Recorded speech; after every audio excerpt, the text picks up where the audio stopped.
Hi there. This is Rob McLean from LearnToCruiseOnline.ca. This is episode 9 in the Connected Boat series, dealing with multifunction marine apps on mobile devices and PCs. In previous episodes, we've already discussed a variety of marine-related apps, trying to provide comprehensive guidance on all the ones that are out there and the new ones that are coming all the time would be futile.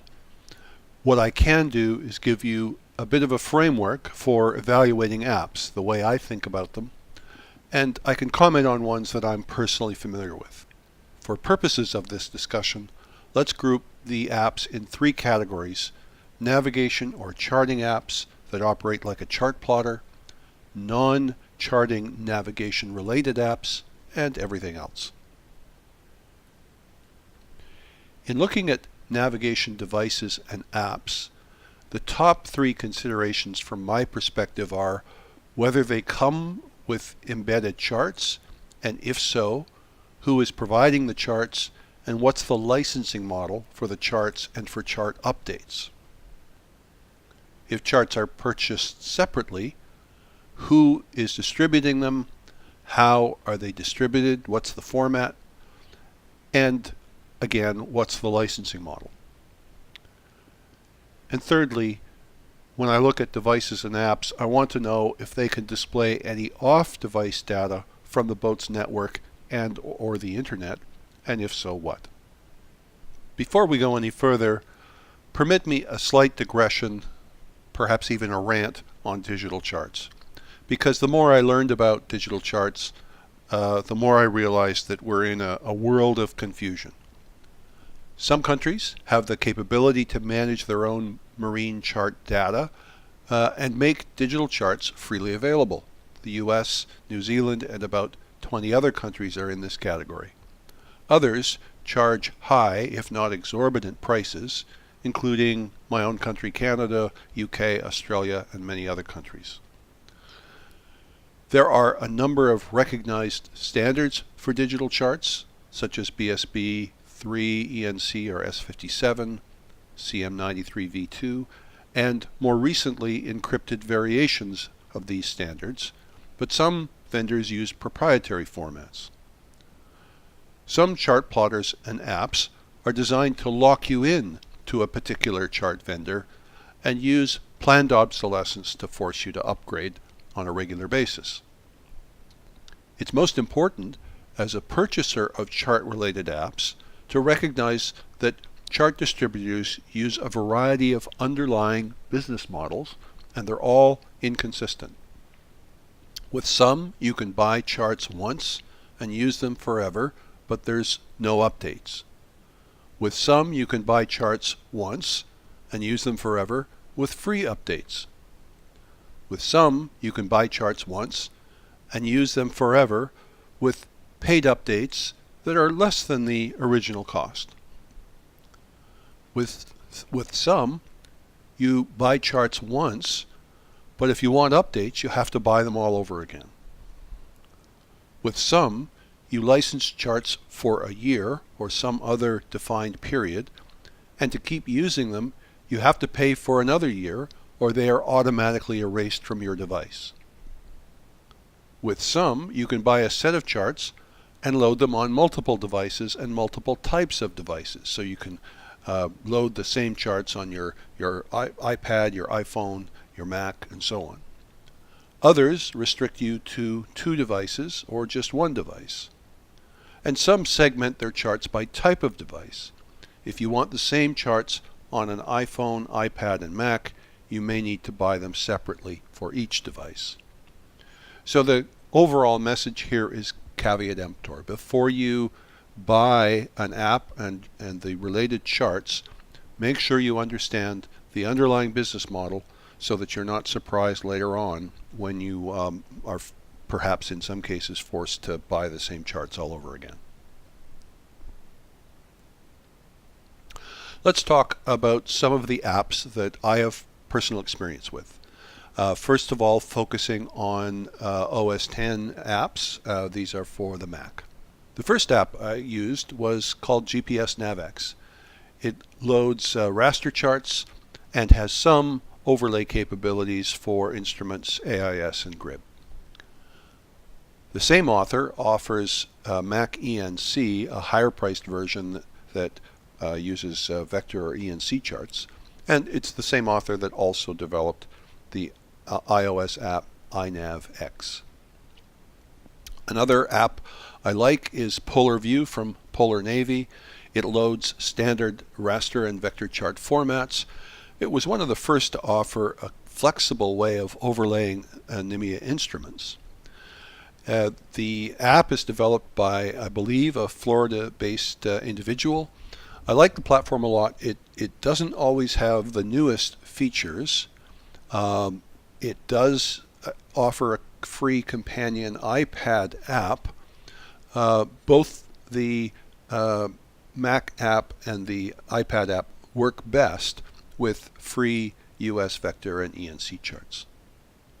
I first looked at OpenCPN some years ago and wasn't terribly impressed, but I looked at it again recently, and I have ended up being very impressed with the progress, particularly with all of the plugins that provide significant extensibility, including NMEA instruments, AIS, GRIB, and more recently even the ability to overlay radar. So there's been very impressive progress with OpenCPN, and it's likely to be my platform of choice going forward. When we look at iOS charting apps, there are similar considerations as to why I focused on the ones that I have. For instance, I don't use iNavX, which is otherwise considered to be one of the more impressive iOS charting apps, because with iNavX I can't use charts I already own, and the chart packages they offer are, from my perspective, quite expensive. I started out with Navionics, who was one of the early vendors of charting apps on the iOS platform, and I was able to buy all of the North American charts for $40 with free updates. Now, going forward, Navionics has been playing around a little bit with unbundling features, which now have to be bought as in-app purchases, and there's separate pricing for the iPhone versus the iPad, but overall it's still a reasonable price for the charts. However, so far I haven't seen instrument integration that works for me. Second app to mention is CIQ. This is an app. There's a number of different versions available. The one I bought comes with no charts, and this was what was most appealing to me, is that I could use the app with charts I already owned.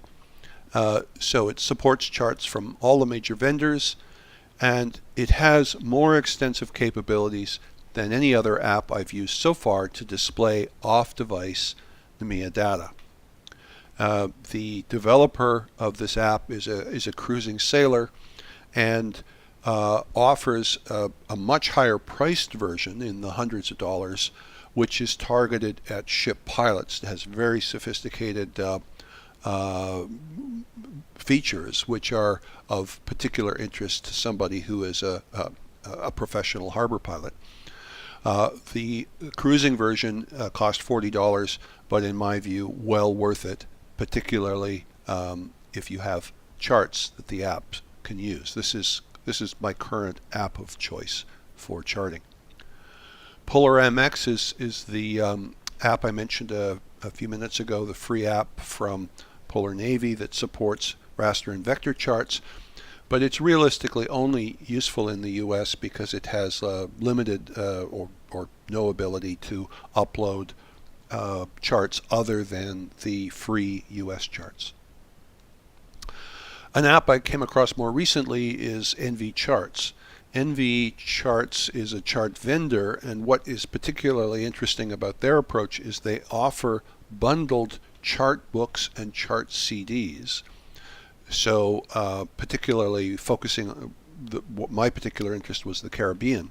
So for different regions of the Caribbean, for a reasonable price, I think it was in the order of $70, I was able to get a combination of a chart book, a CD with from which I could load charts on my computer. So they've also released an OS X companion app, and I was able to then download from their website with the license code the same charts on my iOS devices, both the iPad and iPhone. So and above all that, I have the paper charts as a backup. So that's a very interesting package to me. Moving on to talk about some of the non-charting apps. The downside with many of these apps is that you can't navigate at the same time unless you happen to have more than one iOS device, which I do, so that solves the problem. So the apps I'll mention in particular are iAIS and iOnboard from Digital Yacht. It's a companion to their Wi-Fi hardware, and it displays AIS data and some NMEA instruments. Watchmate from Vesper is a companion app to our Vesper XB8000. It displays AIS data and related alarms and lets us configure the Vesper device. ShipFinder is a really fun app which displays data from internet-linked shore-based AIS receivers all around the world. So I like to show people to take them over to the English Channel and show them the shipping in real time in the English Channel. You can see the ships moving. You can tap on them to see what ship it is, where it came from, where it's going, and so on. It's an amazing development of offshoot of AIS that you can actually get a sense of the magnitude of commercial shipping, particularly in certain high volume areas like the English Channel. iNMEA was an early entrant that enabled displaying NMEA 0183 data over Wi-Fi. Drag Queen is a beautifully named app that is an anchor alarm. The device must stay awake for it to work, so it needs to be plugged in, but we've used it many times and it works as advertised. There's a couple of other apps for displaying instrument data. NMEA Remote is a paid app that can display NMEA 0183 and N2K over Wi-Fi with a reasonably wide range of instrument data. But after I bought NMEA Remote, I've discovered OnSite WX, which is a free multifunction instrument display app, which is very impressive. It has the largest range of N2K PGNs I've seen so far in an multifunction instrument app, and you can't argue with free.